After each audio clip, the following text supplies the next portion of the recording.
Welcome to Effervescent, where we celebrate a full circle approach to health. We're going to get started in a moment, but first we're going to have a few mindful breaths by Kinley. Okay, for this one, you're going to need to close your eyes. So if you can, go ahead and close your eyes. If you can't, it's okay. You can still do the breath work with us. Inhale, and okay, first just find your breath. Sorry, I'm getting a little confused. First, find your regular breath. And we're going to use the idea of a visualization to breathe. So imagine the shape of a star. Eyes open, eyes closed, doesn't matter. And as you inhale, you're going to inhale up one side of the star and then exhale down that arm of the star. And then you'll inhale up the next, and you're drawing a star with your breath. Exhale down the next. Now, I'm not going to talk you through every part of it because I want you to breathe at your own rhythm. But just imagine that you're drawing a star with your breath. Inhale up the side, and then exhale down the side.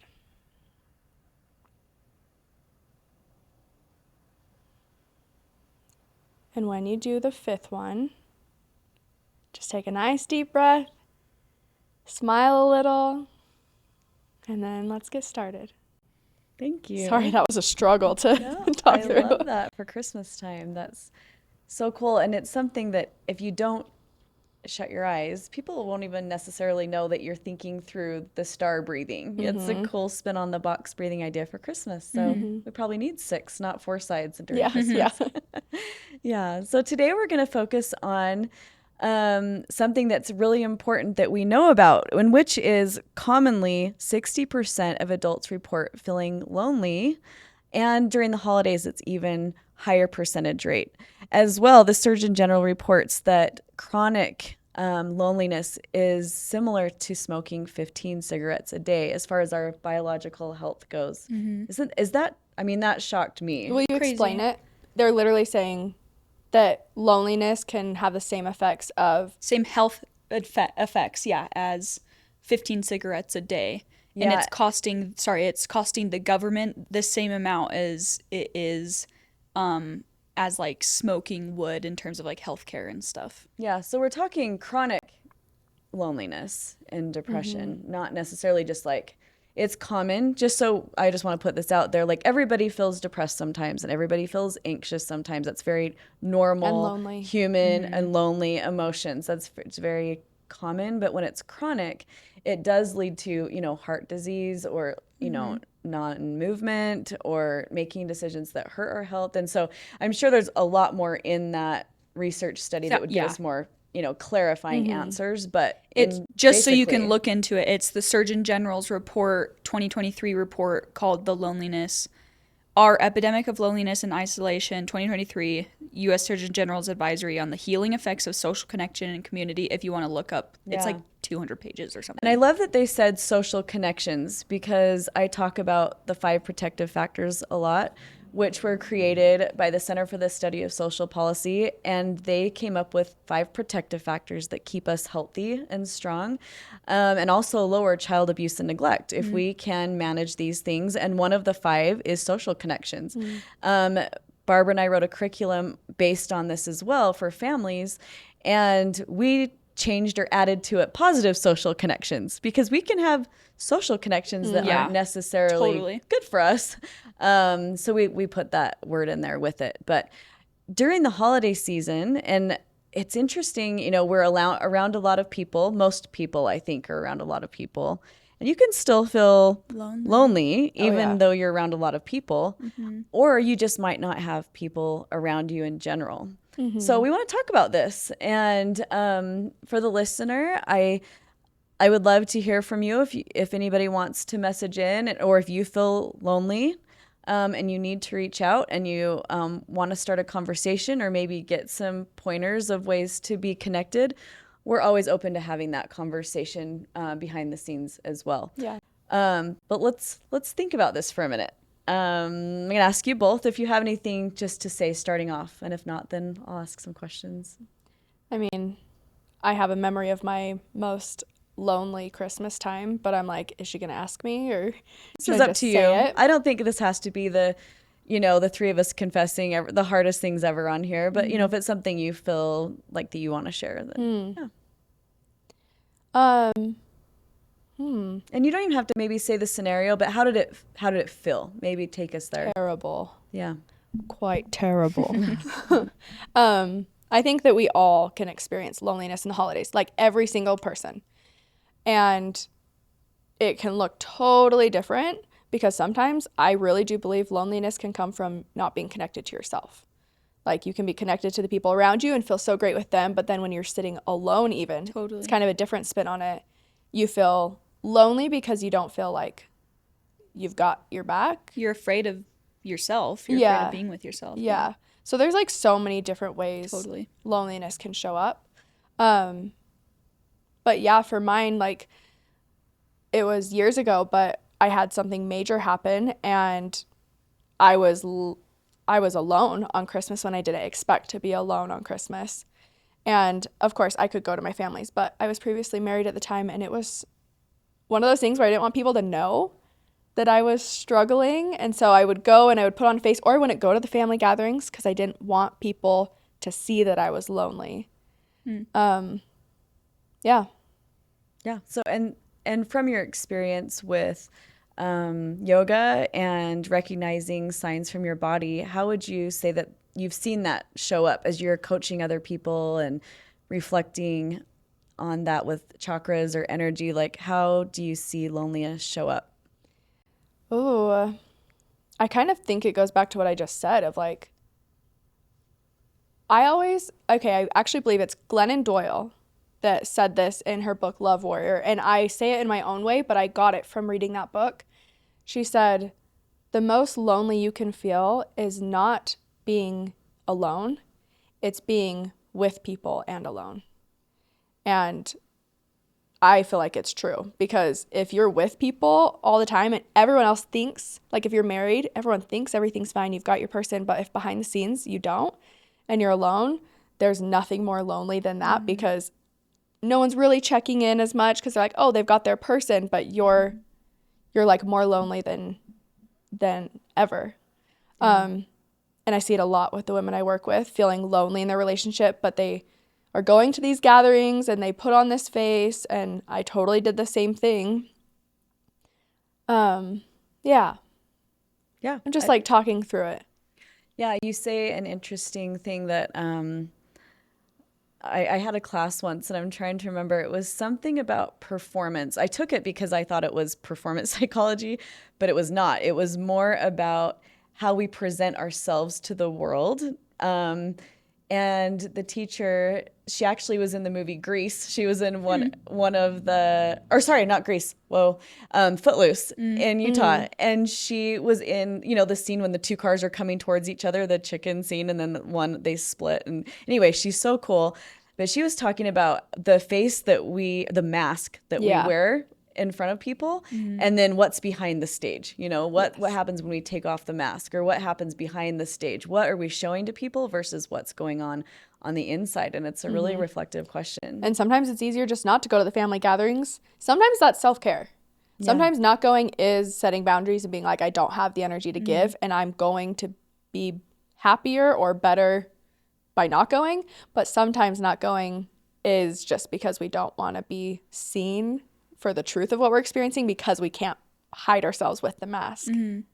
Yeah. I mean, for me, that happened when we were first married, and I wasn't able to kind of feed the kids and stuff, things like that. I didn't want my parents to worry about me, your grandparents. And so I just wouldn't show up, because I'm like, they can only see me happy. I can't show them this side of me, which I know now, being a mom, and even a grandparent, I'm like, oh, I want to know so that I can help. I almost want to like tie in the thought of chakras too, because this is chakras or not, but like your beliefs then create your actions, which then fuel your beliefs, which create your actions. So the belief of I'm alone and I can't show up and show people what's really going on is just going to hide you. Totally. And Make then, you more lonely. not ask for help. And then you're just going to feel even more alone and feel like you're alone. And like that is a really dangerous cycle to be in, because feeling lonely, like even the other day I was feeling lonely and I was like, what the heck? Like I'm with my family. I'm so happy. I've got my husband. I've got my dog. Like life's good. and I feel so lonely. And it instantly, if I'm being totally candid, brought on the thoughts of, oh, this is why people don't want to live. And not that I'm there, but it's just such a quick cycle of like, if nobody cares about me, then what's the point? And so it's important to talk about. Yeah. Totally. I think to both your guys' thoughts, I almost had like a hypothesis, which is kind of what you said already, which is I think a lot of loneliness stems from not being able to be your authentic self around either your loved ones, maybe they don't approve or whatever. And in a funny way, I'm like, so how have people coped with that? And I do think that that is how fun little like niche communities have been built online and stuff. And like, I think there is a beauty to that you've been able to find the other people that watch like the anime you watch or play the video games you watch, and you're able to like connect with them. And I do think, I mean, we can get into all the things when it comes to social media and loneliness, which I do think it's caused in a way, but I do think there's a beauty to being able to be your authentic self around the people that have like-minded views and stuff. And so people actually talk about that with the lonely chapter, is you are not where you want to be yet and with the people you want to be, and you're growing out of the groups that you've had your whole life, or your families or your friends or whatever. And so there is that chapter of wanting to be your authentic self and having to fight to kind of get to that next point where you meet the people that you want to surround yourself with. And I do think that that's the point of which you don't feel lonely anymore, is being around like-minded people. But when it comes to like the holidays and stuff, it's like, let's say you have a lot of people around, but none of them understand you, or you don't feel like you can tell them what's really going on. Yeah, like I do think that I mean, totally, I've felt that before. To your thought of, oh, this is why people feel like they don't want to be here anymore. I think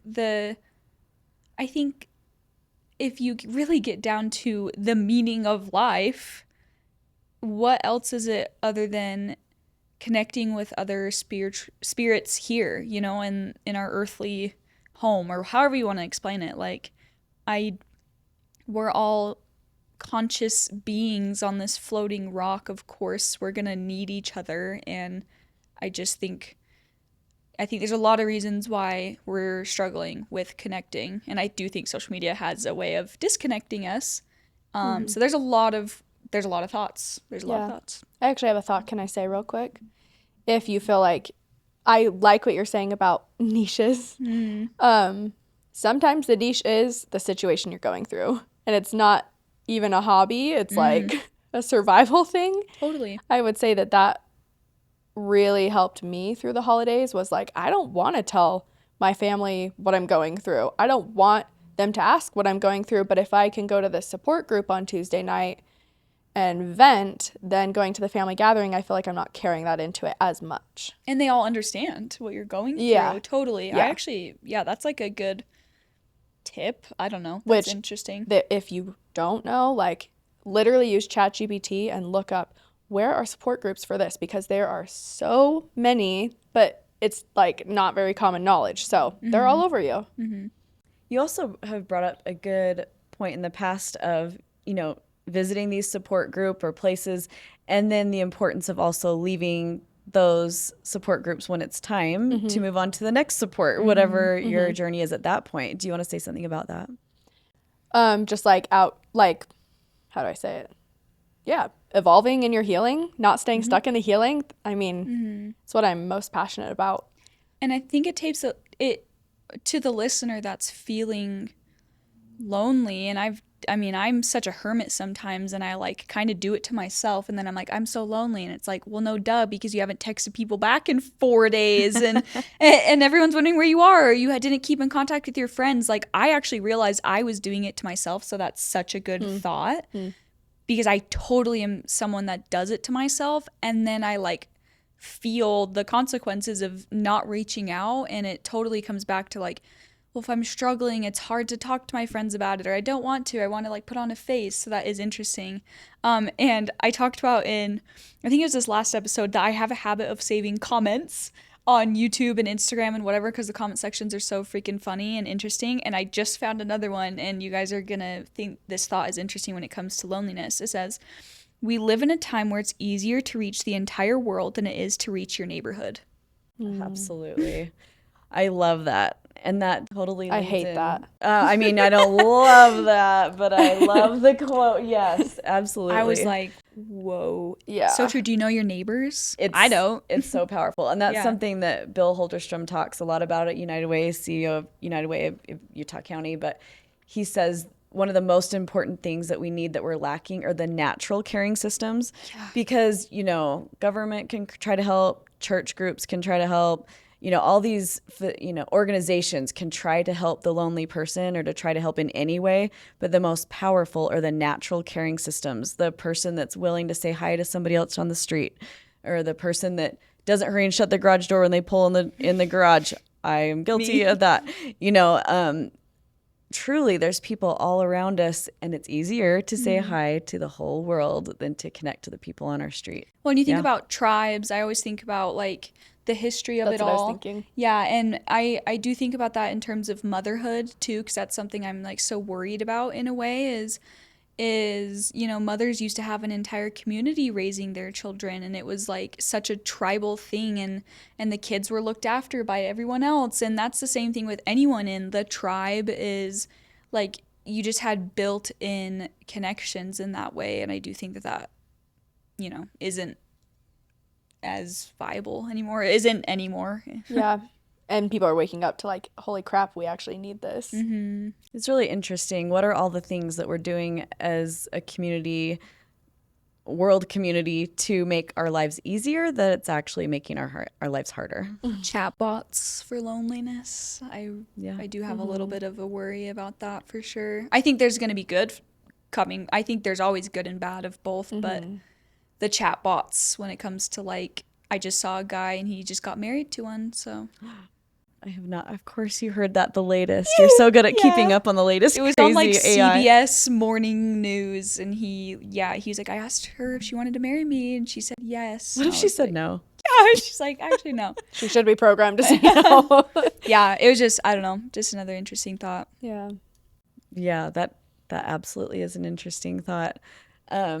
So one thing suggested as I was kind of reading through, okay, so what do? We feel lonely, or we notice somebody that's feeling lonely. Let's focus on ourselves. We're feeling lonely. Naming it, I think it's, as I was researching, is important. Being aware of it. Can I have a thought with that? Yes. With just this is, I think maybe there's a lot of times that I'll be doing other actions or trying to numb my pain, and then I've realized it's actually loneliness. Yeah.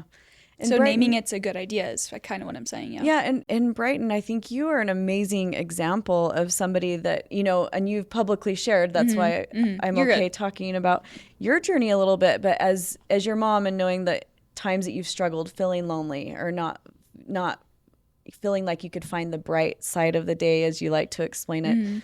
I love that eventually you were able to take those dark things and that dark time, and to start the Brighten Your Day show, and to start your podcast, and to share online, because people are strengthened by learning that other people are experiencing this feeling too. Totally. I'm not the only one. So naming it, claiming it, and talking about ways that you work through it is so valuable. What a blessing for the rest of us. What would you say you learned through that time as you began to start sharing that experience? Well, a little backstory for those who don't know. I had an attempt on my life. I don't know how to say that without getting like demonetized on YouTube, but I just think I like how you said it, like, oh, I understand why people feel like they don't want to be here, because it totally comes back to, I was feeling super lonely. I was in junior high. People were being mean to me. I didn't feel understood, which nobody does in junior high, and it's so hard. And so I think, I don't know. I also think mine's a little unique because I was pretty young, so there's a lot to that. But it's so hard. There's both sides to it. There's sides of what happened to me, but then what I was doing myself that wasn't making it better. Like, I was staying in my room all day. I was not connecting to friends that truly did love me and wanted to hang out with me, and I just like pushed them away. So I think that's just, it's the overall awareness of something I've noticed is, yes, there can be circumstances that make it so hard, and life can just throw things at you and make you feel so lonely. A loved one could pass away or anything, and those are just like, but I just think at a certain point, there's times that you just don't help yourself, and there's times that it's your, what is that saying? It's like, it's not your fault it happened to you, but it's your problem to fix, or there's like a lot of different ways to say it. Trauma's not your fault, yeah. But I say it in my course. What did I say? Trauma's not your fault, but you're something. I've heard it like healing is your responsibility, something like that. So I can't really remember your question. I hope that kind of answered it. Thank you for sharing. I know that's always a sensitive topic, and there's a lot of people that experience it, and the studies and rates are just rising. Yeah. So I think for you to be open and to share about that, it actually came up on a podcast that I was recording last week because Jessica Devonish, one of my friends, her daughter was struggling around the same time you were struggling, and she reached out to me as a support system from mom to mom, because it was like, how do we support one another when our kids are struggling? Yeah. And that can be depressing too, as a support system, and go, what could have I done better, or what can I do next? And as parents, it's like we have to try to stay strong enough to manage our own risk of hitting a wall or wanting to give up, while trying to help and support the child that's struggling. And social connections really can be a helpful answer. I like that she reached both. out to you, though. I think that is like coming back to what do you do? It's like you have to, I mean, I hate saying it because it's like, if you're lonely, just go out and meet people. But there's some truth to that where it's like, I mean, I don't know. Like, I started my movement club, which I haven't been doing yet, by the way, but I did do it, and I think about that, and it's like, well, that made me feel less lonely. Was it scary to like put myself out there and do it? Yeah, but nobody else I knew was doing it, so like I could do it. I know that's such a leap, and that truly is such a leap, but it's like, Okay, I have a baby step. yeah. You can keep going, but I have a baby step. Okay, I feel like I was gonna say something else. It was kind of the same idea. I just love that she had reached out to you, and there's ways that you can, but sometimes it's on you if you're lonely. I hate it. That's not even how I'm trying to say it, but that's why I'm jumping in. I'm ready. I'm like, okay, I'm trying to tune into the listener. If you've clicked on this episode, you're probably lonely. That's the truth. Or someone that's lonely. And so I'm just sitting here like, okay, what would I say if I was face to face with you listening? What would I say to you? And of course, every human's going to want to say like, I care, like I'm here, which we do. We're here. And there's also just like a real like leveling with you of like, we're here, but like you're still feeling it, and we understand that. And I think that it can feel so far beyond what you're capable of to even go out and reach out to someone or send a text. Like even that can feel so far out there. But like if you can rein it back to like a 2% effort of, okay, what can I do for myself in this moment, which is kind of like what you're saying. I think becoming really aware of the thoughts you're thinking every day is a really good place to start. Because if you're repeating in your head, nobody cares, they're gonna hate me if I take off the mask, or I'm not gonna be accepted. Like, just become aware. And it might be new to you for real to become aware of your thoughts, but you can write them down, or you can just sit with yourself and ask yourself, what do I think about all day long? Because those thoughts up here, if you're watching the visual, that crown chakra, the thoughts are then fueling the actions and the feelings, and we live in the feeling of our thinking. And so if you're feeling shitty, your thinking might be part of the cause. Yeah, I love that. Thanks for sharing that. Yeah, and I have so many thoughts that I want to share, because same thing. If I'm sitting and talking to somebody and I'm seeing or hearing how lonely they are or you are, you know, I wish that we all slowed down enough to see one another better than we do, because we get so busy in our minds about the things we need to get done and, you know, whatever we have on our to-do list, that we don't truly see one another. But I would try to encourage, and I know it all feels like a stretch when you're feeling really down, but to try to think of times in your life that you have felt some kind of joy or connection, and what were those things? You know, were you outside? Were you laughing with somebody? Was it a memory that you can recreate in some way, that you can make a 2% effort to try to put yourself in those kind of situations again? I think learning to love yourself is a big, hard one. That's like so advanced. So it's like, yeah, if you don't even feel comfortable being with other people yet, but you're like, okay, I'm alone. What music do I want to listen to for me? You know, or what small thing can I do, even if it, you know, or writing down one sentence of something you're proud of that you've achieved in the past. The reason I'm thinking these things is because resilience or self-efficacy research shows us that if we can remember something we've overcome in the past and we believe it and we remember it, then we're more able to believe that we can do it again. So I'm trying to think, how do we pull ourselves back to that place? I have a thought, but it's a little different than that. Yeah. Well, I have kind of a thought that answers that. Mm-hmm. I feel like treat yourself. Like, we're saying the hard truths of, like, it's maybe your thoughts, it's maybe this, it could be the people you're with, but also, like, to begin self-love, I feel like you have to start with self-care. And self-care is a step way before self-love, where it's like, what do I need right now? I need to go on a drive. So pamper yourself and take yourself on a drive. Yes, it's going to be hard to get off the couch or out of bed, but, like, that is an effort of self-love. You don't have to love yourself to do that. That's just caring for yourself. Yeah, I know, Brighton, you have something to You're say. good. Okay, I'll finish up this kind of thought pattern and then I will process that I'm on.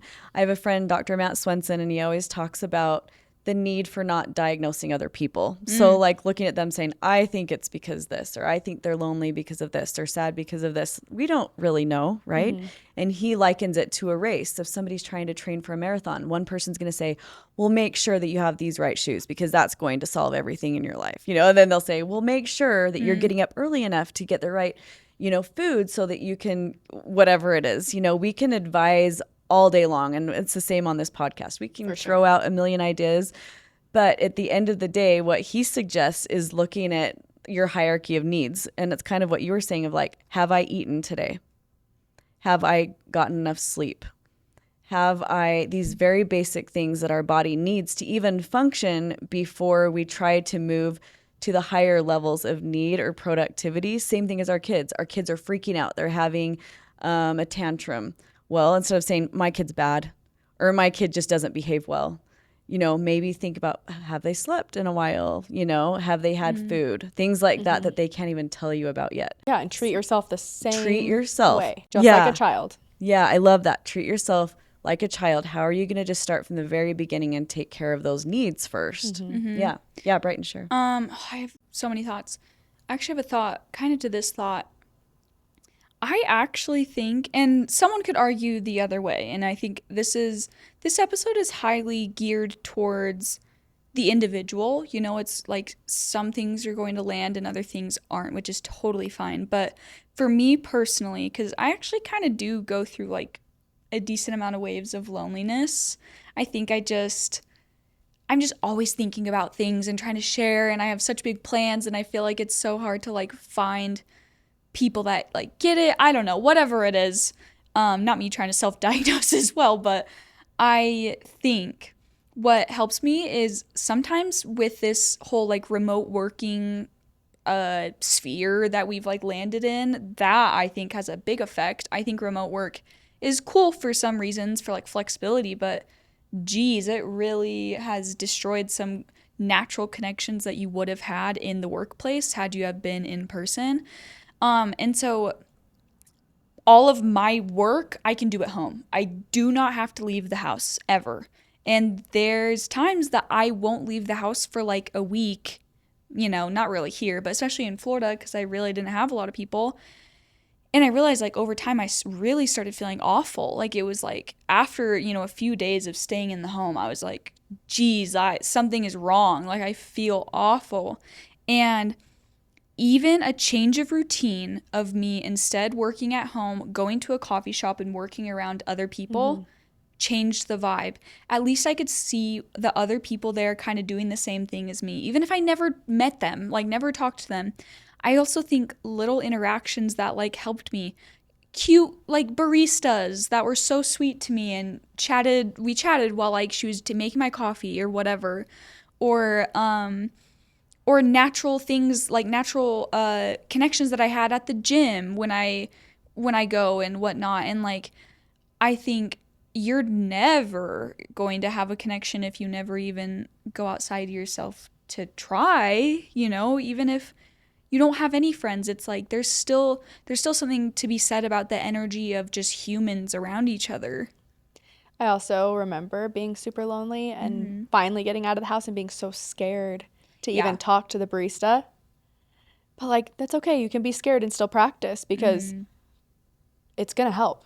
Yeah. It's going to help talking to people, even if it's the person in the McDonald's drive-thru. Like we are supporting you getting out and talking to people. And I think that with everything online and all of these, like I have a little bit of a fear that like social skills are going to atrophy because of AI, you know, all those things. And I think that is something to protect is in-person interactions, even the smallest of ones. And it's not even like, yeah, when I'm like not feeling good, I'm not going to go over to like this girl and be like, hey, what's your name? Here's my number. We should be friends, you know, like, but it was still nice. And sometimes people would come up to me and I didn't have to do anything, you know? So yeah, that's just a thought. Another thought I had, last thought is, what do you guys think about this? Because sometimes I also can feel too lonely if I'm thinking too much about myself. And I'm not like, I feel like it's a self-fulfilling prophecy like you've been talking about, where it's just when I'm so in my head and there's all this energy here and I'm thinking about all the things, how I'm whatever, it's like kind of just going outside of yourself. We actually did a whole episode on this a while back about service. Yeah. And we talked a lot about how it helps mental health. I think Mom was actually leading it. Yeah, and I was going to bring it up again because if I had to say one thing that's pulled me out of the darkest places, it was getting out into the community and serving with United Way, because what I realized in those times is that I'm not the only one that feels this way, first of all, and that everybody has trials they're going through. And when you're alone, I think all you have to do is think about your own trials. And then when you're around other people and you're like, oh my gosh, like this. And I'm trying to think about, I don't want to share specific examples, but I've seen many amazing examples of people who are going through unbelievable hardships and they are overcoming them. And I look at them and I'm so impressed. And I'm like, oh, if they can do that, I can do this. And it really builds that self-belief because you're like, it's possible. This person is in a harder situation than me right now, just to be completely honest. And look at them go. I am so impressed. And so it's hard to get out there when you're feeling low and you're feeling lonely, to be in those places.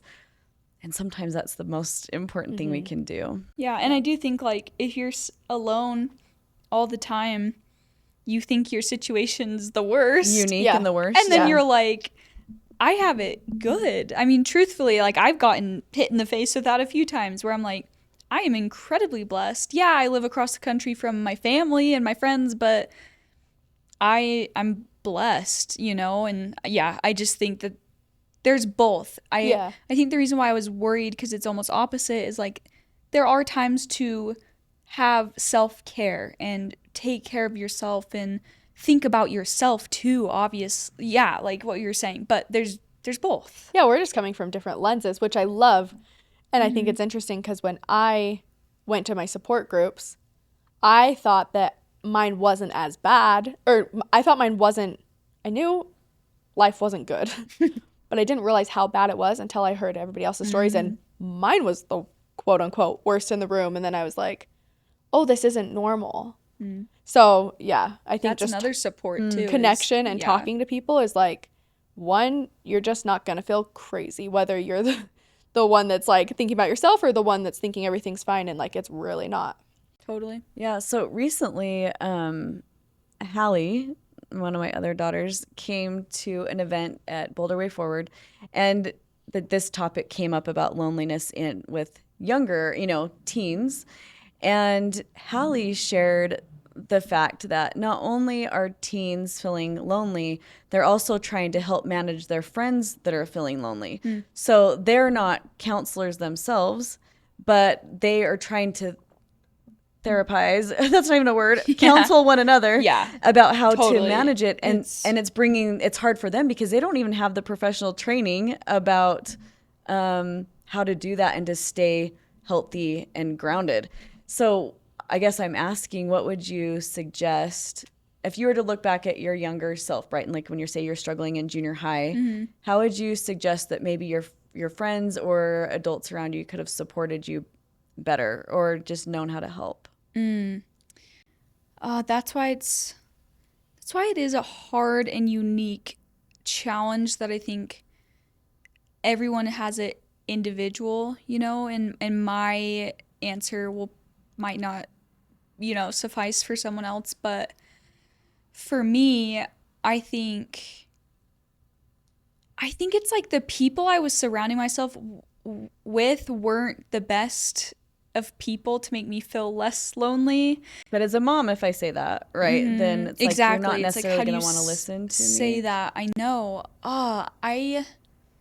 It's a hard question. I think in hindsight, looking back now, I could say all these things, but in that moment, I'm really trying to like get myself there. Well, and I still can feel lonely right now, but especially back then, I think something that really did help me was sports.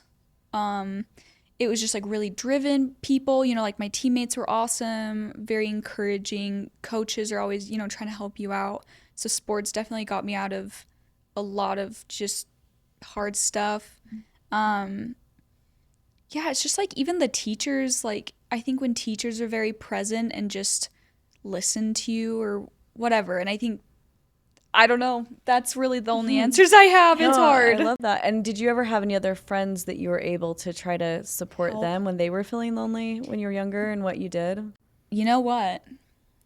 Here's a thought, and here's a thought for the listener, no matter what age you are, no matter what the reason is why you're feeling lonely. I think something that helped me a lot was, this is going to be the worst way to say it, but you're going to get it. Finding someone who may be lonelier and befriending them. Yeah, for sure. And I think, or just anyone that you think could find help. I just think I found like the most quirky friends that I really did love for that time, because I think we both just got it, that we were, I don't know. I think that it's interesting because when I'm with Tiff, my friend who I host Costa Rica retreats with, sometimes she will say like, what does she say? Like, she's very conscious of not wanting to steal time and like dump her emotions, which is awesome to have a friend like that.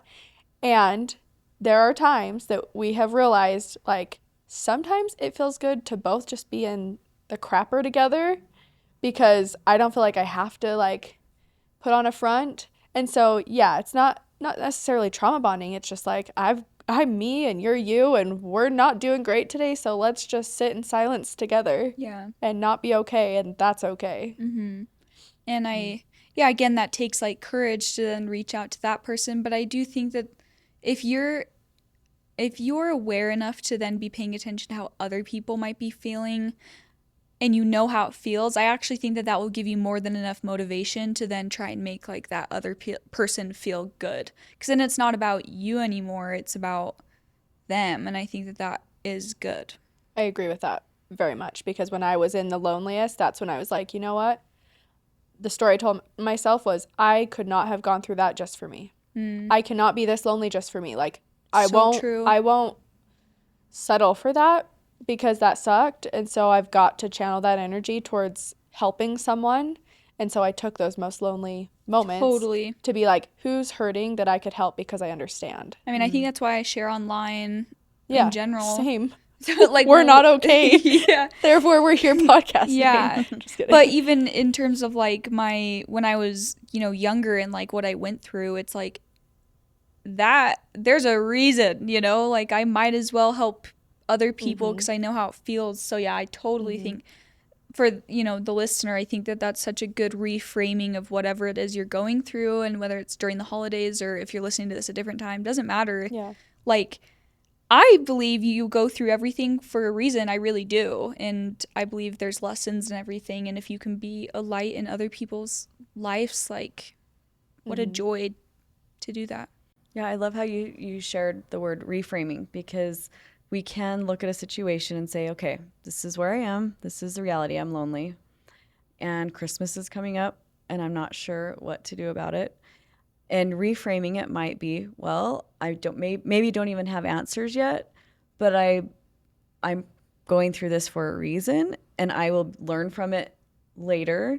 And what can I take from it, so that when I'm in a place where I'm able to give back, I will better understand other people that I'm helping. And that's a mindset and a reframing that it's not the end. It's a continuation of learning. And we don't have to have it all figured out at once at that time. Do you feel like you struggle with loneliness around the holidays? I feel like Brighton and I both are like, yeah, we do. I feel like Mine's just in general. Mine's just in general too, actually. During the holidays, probably not. I feel like because my So mind busy. I zoom into the other side of it, where it's just like, I gotta do this and this and this and this. Yeah. And so Parties, that's kind of, if I have a dysfunction, it's more like the over busyness, rather than like filling the things that maybe I'm feeling, because I think that holidays bring up a lot of emotion. And so I think I flip into the other side, where it'd be healthier for me to slow down and be like, okay, like I'm busy and I'm feeling this thing More that anxious. I want to, or anxious. Than more depressed. I think I'm more err on that side. Have I been depressed? Absolutely. There's times, and felt lonely. I think when I came up with my 10 loves, when I talk about having my top 10 things I love in the bedside table by me, written on a piece of paper for years, because I literally couldn't get out of bed. I had to, because I had babies, and I did, but like mentally not wanting to get out of bed. I had to keep it by my bed for that reason. And sometimes I couldn't stand up, and I would reach over and pull on my bedside table and feel for my paper and pull the paper out and look at it. I mean, yeah, I felt lonely. And it's like those small things of just having access when you're ready, or not when you're ready to do something, but when you have to make a decision or want to make a decision different than giving up, what are those safeguards that we have? And I think if we plan those ahead of time, what brings us energy, what helps us make a better decision when we're feeling the very lowest, Totally. is really, just to restate for people that haven't listened to the past episode, I wrote down my top 10 loves, and there are things like listen to a favorite song, go on a drive, call What a friend. episode was this? I can't remember. If I haven't talked about it here, I write about it in my curriculum. Do you remember talking about it? I don't either. Oh, okay. Whoa, maybe I should go way back then. I write about it in my curriculum for families.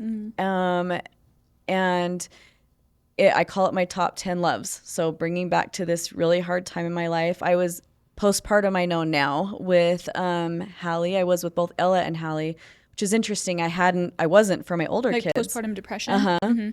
Postpartum depression, and which I think leads to loneliness, right? If you're not doing something about feeling so depressed. And it was one of those times when I felt like just giving up, right? I didn't know how to keep going and feeling like I was. And so I still remember the piece of paper, what it looked like. It was cream with like sage ink at the top. And I wrote 1 to 10. And I'm like, what are 10 things that'll help me get out of bed? What are 10 things I love? And yeah, it was like, it's so simple. It's those things that it's like, okay, I don't have money. I didn't have money to spend on like, I'm going to go buy me a new outfit. You know, not that kind of like loves, but kind of like, oh, I love to read. I have a book in the house. Like I can read. I love to go for a drive. I love my family. I love laughing. These are things on my list. Like I haven't memorized. I love nature. And so I'd be like, okay, today I'd reach over, feel for it, pull the paper out. Oh, today's a number 3 and 7 day. Like I'm going to go for a drive and I'm going to call a friend, you know, or today I'm going to listen to my favorite song and I'm going to write or whatever it is. Today I'm going to go to the park with the kids and laugh, you know? And so it was such a simple thing. But when you're feeling lonely and you're feeling so low that you can't even think of your things, it's at ready and it's by you and you can reach for it. So anyway. I have a thought to that. Yeah. I love that so much. One, I love it so much, I'm probably going to make like a screensaver and put it on my phone or something because I think that's so beautiful. Two, I think, how do I explain this without like really explaining it? When I went to an outpatient facility for like the 2 weeks or whatever, that's actually something they did. I promise this is going to tie on. That's something they did is they had like an action kind of family plan for when I came home. And I was so annoyed because I was just like, I don't care about this. But I understand now like why it was so important. And what was cool is like I got to write it down. So like I got to kind of come up with it. I genuinely can't remember exactly like what was written on there, but it was like, if I'm like in my room all the time, what is mom gonna do? What am I gonna do? What is dad gonna do? And it was just like all these kind of safeguard things.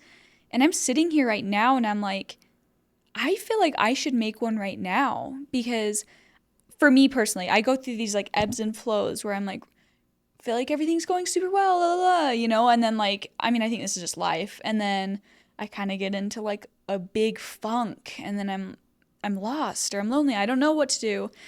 And it's like, if you can kind of make an action plan for when those times happen, and I truly mean this, like, I think that could be a really cool idea. Yeah, it's almost like a fire escape. I remember you bringing that folder home. I remember going over it with you, and I remember thinking, why is this not taught in every elementary or junior high about our action plan, anyone or our in fire general, escape, or anyone? Why don't we learn that early on? We don't. So, I mean, I think it's why it's important we talk about it. But well, to what Brighton was saying is to write it down. I feel like it can be so easy to push it off, but like you don't realize how hard it is to write it in the moment that you need it until you're in the moment. And you're like, I literally cannot think of something. So really, the homework for this episode is just get your notes out on your phone and write 10 things you love to do. So easy, but you'll be so grateful for when the time maybe if comes. You ever need it. And if you don't, how awesome. Awesome to have it anyway, because it's something that you can just do to bring more joy. Yeah. So, we actually have a freebie that's in the show notes that's like energy mapping, which is for you to take an audit on where things are going in your life, what you're putting your energy towards, and that's going to help you not feel as lonely because you're going to know where it's all going and where to direct it. Absolutely. Well, thanks for sharing, you two. You too, Mom. And for those listening, we want to help you if we can. If you need to reach out to us, feel free. And for those that are looking for others to help, we want to support you as well. So reach out if you need to. And if you need extra help, if there's somebody that's really struggling, there is professional help that you can reach out to and reach out to us if you 411 or 211 is for helping families in need, at least in our area. Is 411 kind of I think it's an all resource, but I don't want to be wrong. Maybe I'll put it in the show notes. 211 is, and there's other help for people that need immediate kind of help. Well, we'll make sure. I'm writing a note, mental note, and then video note. We will put in the description box below, wherever you're looking at this, resources that we've either used or loved, or ideas or whatnot, links. I think that's a really cool thing to do. So yeah. Enjoy your holiday season. We love you, and we'll see you next time. Until next time. Until next time.